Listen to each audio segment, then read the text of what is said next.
Nickie Aiken. Thank you, Pleasure to serve under your chairmanship. And I'd like to also start by thanking the honourable member for Hackney South and Shoreditch for securing this important debate.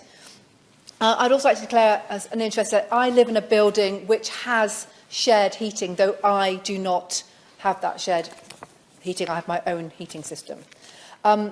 We are all affected by the increase in energy prices. However, this is being most keenly felt, I think, by those who are not protected by the energy price cap because they live in apartments within buildings served by heat networks. Indeed, those affected are now facing, or are due to face, a staggering increase of around 300% in their heat bills. And in a constituency like mine, in the cities of London and Westminster, it is incredible the number of people who are affected, who are part of heat networks within their buildings, whether it's a mansion block, whether it's a social housing block, or whether it's a new, larger development. And I can assure you, Mr. Chairman, that it is a very real issue for my constituents. Many have outlined the positives of such heating systems, but whilst I appreciate the potential of heat networks and that many blocks are commercial enterprises within their own targets, its end users are ultimately residents, not businesses.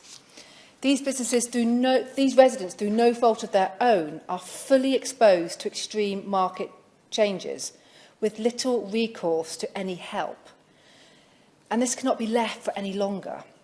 Right now, Europe faces its worst energy crisis since the Arab oil embargoes of the 1970s.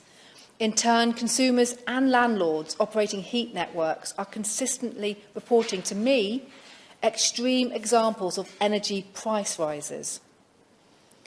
Figuratively speaking, people whose homes have communal heat networks are being charged up to 4 times their previous energy bills, purely because their building has one communal heat source.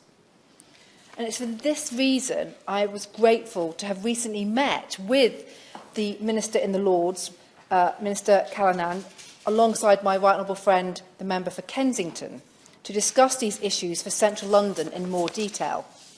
And it was very interesting to have that discussion, made all the richer for having some of our constituents, Kensington constituents of my own, in attendance to speak directly with the Minister about how difficult this is for them at the moment. And I'd like to thank Richard Cutt and James Wright for their time representing the cities of London and Westminster on this matter.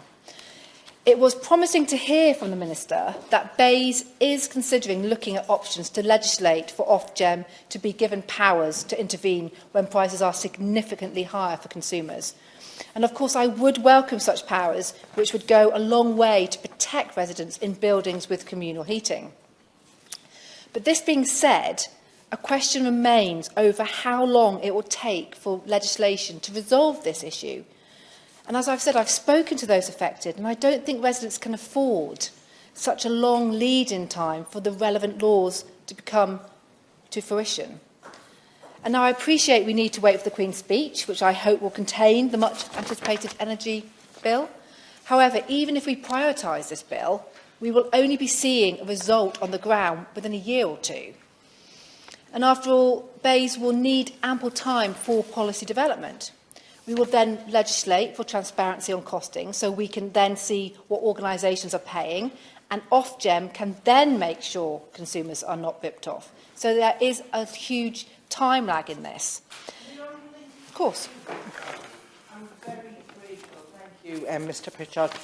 She's making an excellent speech, and in my constituency of Washington and Sunderland West, I have over 1,000 of these properties attached to one of these heating systems, and as you know, they don't benefit from the energy price cap and anything like that. So, and I agree with her that the government needs to bring forward this legislation, but in the meantime, as she's saying, they need help now. Has she got any suggestions about what that help could be from the government?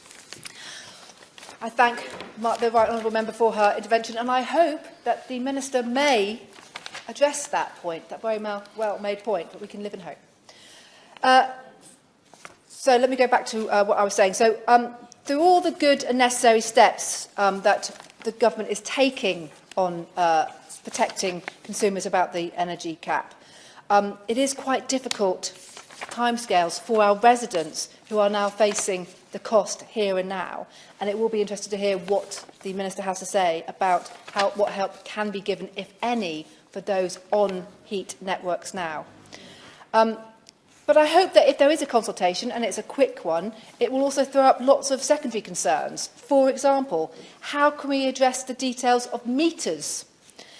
Can any price cap in this area take into account different monitoring systems as technology evolves? Can we have a cap on the wholesale price for consumers as well as domestic users within a single supply? This is not an easy task to resolve. Right now, we in Parliament need to make sure that there is an interim support that takes into account the nuances of those locked into heat networks, and they are literally locked into this. Indeed, I was concerned to have heard reports from some of my constituents who are currently being excluded from the otherwise comprehensive package of support being offered by the Treasury, precisely because they are on a heat network. And I'm sure the Minister will be relieved to hear I don't think it will necessarily take more money. We just need to make sure the government the support is allocated fairly and takes into account the complexities of people locked into heat networks with no price caps. What I'm hearing time and time again is that transparency is key to resolving this matter. And right now, I am concerned that Ofgem does not quite have the capacity to target the support that is needed to residents who are affected. In fact, this was brought up in the government's Heat Networks Building a Market Framework consultation responses. And indeed, it seems some of these previous concerns are now transpiring. And I suspect we are seeing the additional complexity of a top-down approach when the market really requires a bottom-up approach. To conclude, Mr Chairman, I hope the Minister can address a few of the concerns that I have mentioned. Indeed, I know the Government is committed to making heat networks a key part of its energy policy.